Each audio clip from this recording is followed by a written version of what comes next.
Welcome back, Santa Clarita Valley. We're here on SCV Sheriff Talk. We're twice a month on the first and third Thursday. We talk about Santa Clarita Valley Sheriff Station outreach. And with me in the studio, my special co-host today, Deputy Kevin Duxbury. Hello. Hey, you see, every time you're bringing a little more energy, and that's where we're trying to get to. Deputy Fanny Lapkin, also with us in the studio. Thank you. Deputy Amy Raniag, and Law Enforcement Technician Marty Perez from the Santa Clarita Valley Sheriff Station. Thanks, guys, for joining us. And we were just talking about the Community Academy, which is the seven-week course. Normally it's 7. This time it's going to be 8 weeks. We added a little expansion. We added extra, yes, bonus. One more night. Okay. We added one more night to the program. Oh, is there a new? Now, is this a new feature, or is this just a scheduling? It's a scheduling. Okay. It's a scheduling thing.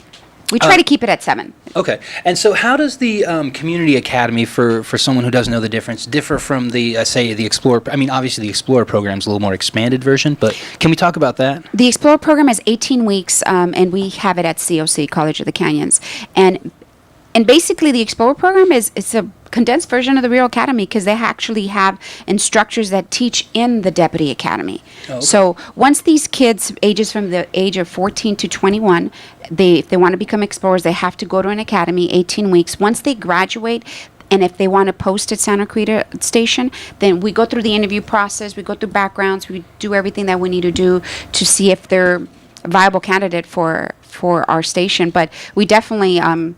the Explorer program is a very good program. I think right now, I call them kids, but they're not kids. They're 20, 21. I have 2 that are going through the academy now. They were former explorers. Right on. There's been 5 that have graduated and are now deputies. So it's actually a good program for the kids to try and see what we do. Is that a seasonal thing? Does the academy take place the Explorer program? Is that twice a year, once a year? How do people sign up for that? The academy is twice a year at COC. You go to northacademyexplorers.org, and all the information you need is there. When the academy is, all the forms that you need to fill out before you start the academy. The next academy starts August 20th. Okay. So if any parents that would like their kids, or the kids would like to be in the Explorer program, have them go to the website, fill out the application, and then show up the day that it starts. They have orientation for the first 2 weeks. Mari, have you been to the academy? I have not actually had the pleasure. I more or less know what the kids do, but I haven't actually had the pleasure of going down there. So tell us a little bit about being a law enforcement technician with the station. I used to work in dispatch. I wear a different shirt than my partners here because I'm not sworn. I'm a civilian employee. So I started working dispatch at Santa Cruz Valley Station, working early mornings, which was what's awesome. early mornings for you? That is early morning for me is like 8. Oh, okay. Early morning it's our graveyard shift. So Okay. I had the pleasure of working 10 p.m. and coming out at 6 in the morning. The old overnight. All you folks, Okay. yes. Okay. But now that's early morning. That's our early morning, and then for the past year, I've been working with Deputy Lapkin, Community Relations. So yeah, you mentioned that. So what do you guys do together in the community outreach department? Basically, my job is a lot of just the admin stuff. Deputy Lapkin is the forefront, and I do a lot of the background, just the admin behind the stuff. scenes Yes, stuff. No, she's out there not too. not very exciting. From my end, but I love working with community relations. We get to do a lot of fun stuff. Well, how did you get involved in the in that position? Did you try one of the Explorer Academies, or were you always interested in it? Well, the position happened to be open, and I thought, hey, this looks like fun. They get to do fun stuff. I don't, as much as I like working dispatch, you're confined to the dispatch area. You can't, you're stuck there for 8 hours. You can't do very much, and I thought, you get a little restless, I would imagine. At times, yeah. Okay. So this I thought would be a lot of fun, just to get to do different things, and it is. We get to work on a lot of different cool projects, and we do get to go out and do fun stuff in the community, which I really enjoy. So what's your favorite part about it? There's too many things to name. Really, Deputy Dux? Working with Deputy Dux? That's definitely one of the perks. Okay, that's definitely one of the perks. I don't know what the best. Honestly, it's just getting to go actually out there, and as much hard work as the haunted jailhouse is, I actually enjoy seeing the day of, just all it's a lot of effort putting it together, but seeing the outcome of it is rewarding. Just seeing what everyone did. It's pretty awesome. And you guys, you mentioned the haunted jailhouse. We brought it up earlier. Mm-hmm. You guys spend months working on that, right? I mean, yes, we're in the planning stages. We've been talking haunted jailhouse for quite a while now, but now we're actively doing some more Do people planning. like give you a weird like, oh, you're asking about it in June or July? But No, We it's have- always in the back of our minds, just because there's so much that goes into it. But it's been going on. This is the 27th annual, Yeah, it's definitely an institution. it's a pretty landmark. important. It's a pretty important feature here at Santa Clarita Station. And then as far as the Sheriff's Explorer program, we don't have any upcoming. August dates? 20th Oh, we'll August start. 20th would be for the Explorer, and then for the Community Academy, that's August 16th. August 16th, and it's every Tuesday from 7 to 9. And those that have applied, there's, like I said, I probably have about 30 applicants. Those that have applied, I will notify them of when they're next, if they're selected to be part of the program. And in addition to the ride-along, they'll also get a tour of our local. Is it the jail here at Santa Clarita Valley Sheriff Station, or is it the Pitches Detention Pitches Center? Detention Center. And so, what's that experience like? What do we do for the? They, Pitches tour? we are very fortunate that the training staff at we go to North County Correctional Facility. They actually walk us around the whole facility, and they talk about the different, what each different levels, different things, and what the layout of the facility is, and it's a different experience because a lot of people have never seen the inside of a jail, and you how do I put it? Help me out here, Amy. It's a little, it's different because if you've never been to a facility and you have maybe 120 inmates or detainees, I don't know what they're calling them now, been out of the loop, you could say, but in one room, and they see somebody coming in, they all gravitate towards the bars, and it's a different experience, and I think it's an eye-opening for the people that have never seen the inside of a jail, and they get to see what we as deputy personnel have to deal with, and how to handle all the inmates. Is that another one of those moments like the simulator where you see a turning point, you see a change in the Yes. reaction for people Yes. as far as what it's like in custody? Yes, and I've had people that refuse to go. They just don't want to go to the jail. They just don't want to be part of it. They're afraid for whatever reasons, and that's their choice. Okay. You can choose to go on. You can still continue the academy. Yeah, absolutely. Awesome. I want to talk a little bit more about outreach, and we're going to talk to Deputy Amy Raniag and the star of the show, Deputy Stack, when we get right back. He is our four-legged friend that works with Deputy Raniag on the Transit Bureau beat. But we'll be right back on SCV Sheriff Talk on your hometown station, brought to you by All American Bail Bonds. Welcome back, Santa Clarita Valley. We're here on Santa Clarita Valley Sheriff Talk, where twice a month we talk about Santa Clarita Valley Sheriff Station outreach and what's going on over on Creekside with our friends from the Santa Clarita Valley Sheriff Station. In the studio with me, Deputy Kevin Duxbury, taking on co-host duty today. And Deputy Stack can't just wait to get on the mic. Say hello. Don't need the mic. Deputy Stack, our four-legged deputy with the Transit Bureau PIO department. And sharing the mic with Deputy Fanny Lapkin, Deputy Amy Raniag, and law enforcement technician Mari Perez here from the Santa Clarita Valley Sheriff Station. Thank you again, guys. Deputy Raniag, talk to us a little bit about what it's like to have a four-legged partner. Well, as you can see, he's very energetic, full of Very personality as he friendly jumps fella. up here on the table, tries to eat the station microphone, which he just successfully did. He got some teeth into the microphone. Justin, we're going to make you use that mic Yes. next time, just so you know. I hope you're okay with that. Oh, but working with the canines is, I would have to say, probably the best job on the department. I'm a little partial. Unbiased, but yeah, of Yeah, I'm a course. little partial. So how did you get such a great assignment? Did you join the department knowing that this was what you wanted to do? Or? Well, since we were talking about the Explorer program, I actually started off as a Sheriff Explorer. Oh, no kidding. I did. At this I did. station, or? No, I was up in Lancaster, Oh, okay. and Santa Clarita was our fun rival station. So the Explorer post, every time we go to the competitions and stuff, we'd Oh, have of little course. rivalry, and it was a lot of fun. But I saw the canine when I was an Explorer, and I just knew that I wanted to work with the canine, any canine. I didn't care which one it was, and so I joined the department as soon as I was old enough. Went to custody where I met Fanny. We worked together in custody. Oh, no kidding. At so it's- Pitches or? Yes, yeah, we both worked at NCCF, and then I went to patrol, and then once you go to patrol and do your minimum 2 years in patrol, then really anything on the department is open for you. It opens the doors to so many possibilities.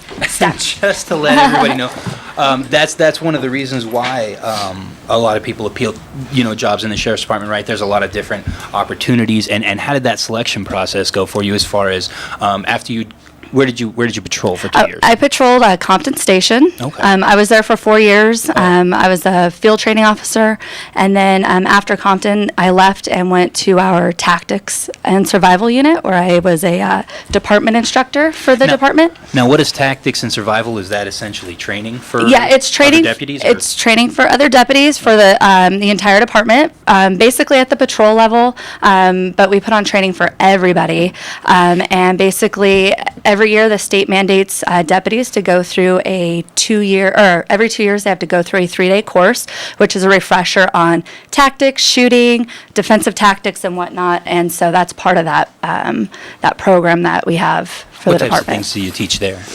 Well, we taught weapons, so shooting, and then we taught basic tactics. So we would take like a call for service, say domestic violence call, and then we talk about how you approach, the type of things you would do looking for, dangers and that kind of stuff on your approach. Warning So basically all the stuff that they might even talk to them at the community academy.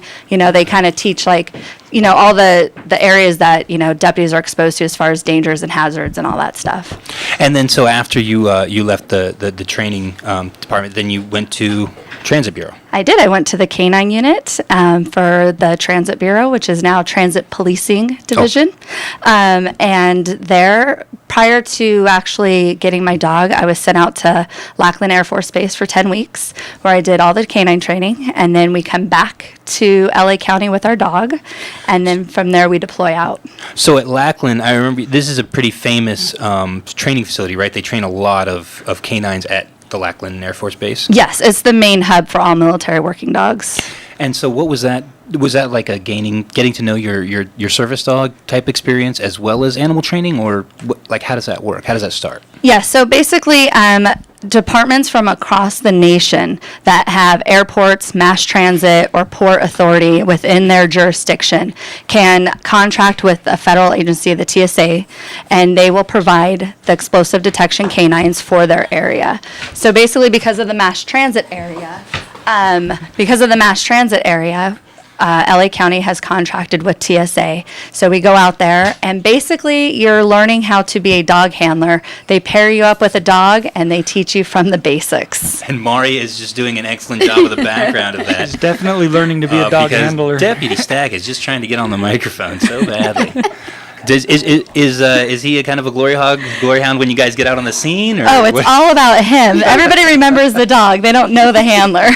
But speaking of which, you guys were in the news very recently for an incident that you had responded to and taken care of in Pomona. You had mentioned that before. Talk to me about what happened. This is a perfect example of what the Transit Police Bureau does, right? Yeah, yes, correct. I was supposed to be here last week, and unfortunately, because of our actual duties, I was unable to be here with Stack. There was a suspicious package that was out at the Pomona Metrolink station. So for the safety of the patrons and the citizens that live in that area, the train station had to be shut down, and the trains had to be temporarily delayed while our bomb squad rendered that package safe. And so what, you're going into areas where there's like thousands of people, and I'm sure it's maybe a little bit chaotic when you guys first show up because people are concerned about a suspicious package that's been reported. So what are some of the first things you guys do when you show up on a scene, and what do you try to tell people if they're involved in that kind of situation? Yeah, the first thing we do is we just ask them to leave the area. Sometimes we get a lot of pushback because, they're trying to catch their train, they need to get to work, they need to get home, and we completely understand that. So it is also our responsibility to immediately set up alternate modes of transportation for them, whether it be like, say, a bus bridge or a shuttle service that can take them to the next station to help them catch that train. Because that's the most important is our patrons and keeping them moving. And then we shut down the area and basically just make sure that nobody comes into the area prior to our bomb squad getting there. With the canines, we'll do other searches in the area just to, make sure that it's completely, Like a perimeter safe. search Yeah, type of thing? perimeters and that kind of stuff. And again, assist, the line personnel with anything that they might need. And so you guys generally can spend anywhere from I would guess that takes a couple hours to kind of take a whole area in and kind of handle it, make sure it's safe, and then you work with other teams, right? Correct. We do. We work with the Threat Interdiction Unit, TIU, which is a specialized team that also has a lot of the training that we have. And then we also work with, our bomb squad. But, because we constantly train and we do a lot of joint training, we actually are pretty good at getting it handled pretty quickly to get those rail stations open. Right. And I think it's kind of interesting, how do they, if we can talk about this, how do they train Stack to know about what to look for? So basically, when anytime you have like a detection dog, their noses are completely different than a human's nose. The best analogy I could give you is if you have a cup of black coffee and we all smell it, we could tell it's just a cup of black coffee. If you add, say, maybe a tablespoon or two of sugar into it, we could probably tell or smell that it's been a little bit sweetened with something. We could, smell the difference. If you take those same 2 tablespoons of sugar and drop them into, say, 2 Olympic-sized swimming pools, that canine will be able to tell the difference between, That's pretty cool. if sugar's been dropped in or not. So their noses are completely different than ours. And so basically what we do is we find what their favorite toy is, and we see if they have the whole hide and seek game. We'll hide the toy a couple times, see if they're willing to go find it and bring it back and continue that game.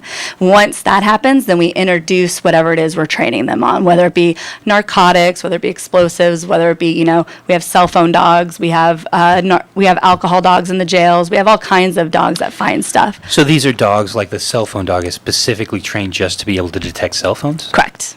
Interesting. And so, it's a very similar process. You're just using different items, like you said, for the game, so the dog thinks it's correct. Is experiencing a game, basically. Yeah. So they're smelling the stimuli, and they know that, hey, I get my toy when I smell that stimuli, so I'm going to give a response, so I get my toy. And as far as developing that relationship and the trust with the dog, how does that happen, or how did that work with you and Deputy Stack? It takes a while. It's just a lot of rapport walks, brushing them, grooming them, just spending a lot of time with them, letting them be a dog. A lot of that stuff, you start to build that trust, and then it continues on into training. I have to trust him. He has to trust me. A lot of times, they're alpha personalities, just like we're alpha personalities. So sometimes there's, little butting heads. Sure. I want him to search this, but he wants to go search that type of thing. So, it's finding that happy medium that will really make a good dog team successful. And then with Stack, is he kind of like you're in your custody per se? I don't know what the term is, if you know what I'm saying. But I mean, no pun intended. Yeah. Deputy Lapkin. But yeah, how does that work? Yes, he belongs to TSA. However, he's assigned to me, so he lives with me. Take him, to and from work. He lives with me. He's my assigned. A member of the dog. Raniag family. Yes, exactly. Awesome. And so, you guys clear out and make it safe when there's a suspicious package. What other types of activities, aside from obviously for Deputy Stack being really cute, does the Transit Policing Bureau take care of? Our main focus is we're a visible deterrent during rush hour traffic at a lot of our main train stations throughout LA County. So you'll find us in the downtown LA area, Hollywood area, out in Santa Monica now that's open. We vary it because we don't always want to be at the same place at the same time. Right, and so people can pick up schedules, so you make it random and you're always exactly always out and about. Awesome. I want to talk a little bit more about Santa Clarita Valley Sheriff Station outreach and everything else the Los Angeles County Sheriff's Department is doing here in the Santa Clarita Valley when we get back after a quick commercial break. This is SCV Sheriff Talk, brought to you by All American Bail Bonds on your hometown station, AM 1220 KHTS. Welcome back, Santa Clarita Valley Sheriff Talk here. This is your host, KHTS News Director Perry Smith, in the studio with me, Deputy Kevin Duxbury. Hi. From the Stevenson Ranch Zone, and Deputy Fanny Lapkin. Hello. Deputy Amy Raniag, and Law Enforcement Technician Marty Perez. Thank you again all for joining us. We've been talking a little bit about outreach and what's going on and with the fire, and I want to remind people about some of the ways they can interact and join and participate if they're interested. Deputy Lapkin, could you please give me the dates for the Community Academy and how people can sign up there? The Community Academy starts August 16th, but the deadline to submit an application is August 10th. And you can submit an application by emailing me at F as in Frank, Lapkin, Lapkin @lasd.org, and send me your information. I will send you an application and we'll process it from then. The graduation if you want to call it ceremony, graduation day is October 4th. So this time around, it's an 8-week program instead of a 7-week program. But And they get a. they get certificates, Certificate. and they get to hang out with us for 8 weeks. They'll Is see Kevin our gonna be there? smiling. Kevin actually, does he part? Yeah, he comes in. A little He bit. comes in and out throughout the 7-week course, but they get to see Officer Perez, myself, my sergeant, Sergeant Mike Wright. We're there every week, and any questions they have. I mean, a lot of people, we have zone deputies that come in throughout the weeks also if they have questions about the zones. Our PIO comes in the last week just to talk about how to stay connected. And Sheriff's Explorer, that's starting up pretty soon, too. August right? 20th, that starts at... How do you keep all these dates straight? Yeah, I don't know. You're reminding me of them. August 20th. August 20th. If any parents want kids to participate, again from the ages of 14 to 21, it's northacademyexplorers.org. Fill out the proper paperwork forms. Information that you need is on the website. Show up to COC on the 20th, and they go from there. You know, one other question I wanted to ask you about before we go for the hour is that I noticed, just looking at the badge when I was looking at your name, there's a black band that you guys actually have over the badge right now. It's like about a half-inch wide elastic band that you guys are putting over the badge. Can you talk to me a little bit about that, Deputy Duxbury? What's that for? Yeah, it's something done nationwide. Anytime a law enforcement officer is killed in the line of duty, nationwide, we will recognize that officer by putting a black band across our badge. And the black band stays on the badge from the time the officer is killed in the line of duty until his funeral is complete, and then we'll remove it. We've actually been wearing these black bands for a month straight now because of all the violence on police officers. The time of officers being killed in the line of duty and the funerals have been overlapping for about 5 weeks now. Well, that's something. So when was the most recent incident that you're now currently wearing the band I for? believe the most recent was the one in San Diego where 2 officers were ambushed while doing a traffic stop, and one of those officers was killed in the ambush. And that's I would imagine, obviously to honor their sacrifice, but a pretty sobering reminder for you guys about the risk that you guys are out, facing when you're out there. It is. I mean, law enforcement is a big family. We recognize each other as our brothers and sisters. There's nothing we wouldn't do for each other, and regardless of what they throw at us with this police violence, it's not going to deter us from doing what we do. Awesome. Well, great message. Thank you very much, you guys. I really appreciate your time. Law enforcement technician Mari Perez, you're a great sport. Thank you for coming in and joining us from the Santa Clarita Valley Station, taking some time out. And again, also your partner, Deputy Lapkin. I appreciate it. Thank you so much. Deputy Raniag taking some time off the beat to bring Deputy Stack down here is always welcome, both you guys. Thank you. And Deputy Kevin Duxbury, thank you again for co-hosting. Officer Shirley Miller, we'll see you next time. And we'll be back on your SCV Sheriff Talk show brought to you by All American Bail Bonds on your hometown station, AM 1220 KHTS.